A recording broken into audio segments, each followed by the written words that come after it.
In a brief stay with our station, Ambassador Fiseha Asgedom, representative of the government of Tigray, said nearly all African nations voting against the resolution to extend mandate of the International Commission of Human Rights experts on Ethiopia implies their indifference to basic human rights violations in Tigray.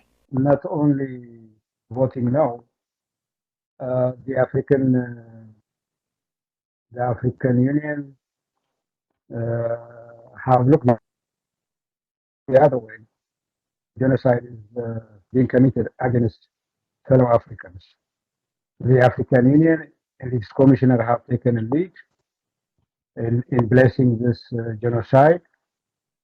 The old idea that the one who think it goes like the one who lives in a glass house shouldn't be first one to throw a stone or what have you. Every African country, especially these 13 countries that are a member of the Commission, feel one of these days they could also be accountable for human rights issues. You don't think these countries do care about human rights issues in Tigray. They don't even care about their own citizens' human rights. Therefore, we are not proud of what Africans are doing. When I speak to Western diplomats and we complain about their lack of action, reaction to what's happening, then they say, look what the Africans have. They could not even support you when we are presenting a draft resolution on the part of on our part.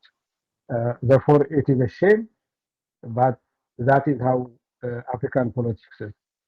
Ambassador Fiseha stated his belief that despite efforts by the Ethiopian government, the Commission would call what is unfolding in Tigray by its name. And therefore, we have now the extension of the mandate of the Commission for 1 year.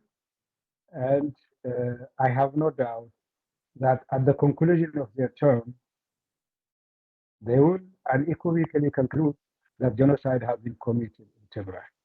We know the Ethiopian government will do everything for this not to happen, but it is beyond its control.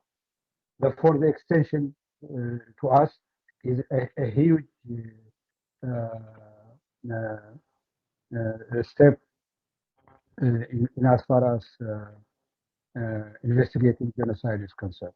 He also added that even though some positive changes are visible regarding the international community's response to the humanitarian catastrophe in Tigray, much more still needs to be done to avert the calamity in the region. In the last few weeks and days, there have been some concrete, what I consider positive signals and steps by the members of the international community.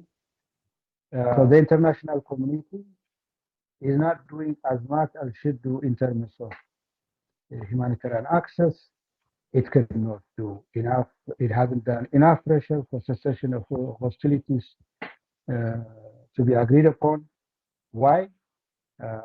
Because they believe that the survival of Ari is a priority to them than the perishing of millions of people in Tigray.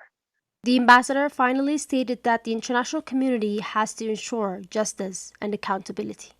And it's always post-genocide that the international community awakens and says never again. And therefore, those who committed genocide never survived. If they do, it was a matter of time. In the history of genocide, there has never been where a genocidal government has negotiated its way uh, out of this crime with its victims. Abiy and Isaias know this. They have committed genocide. At the end of the day, they will be held accountable.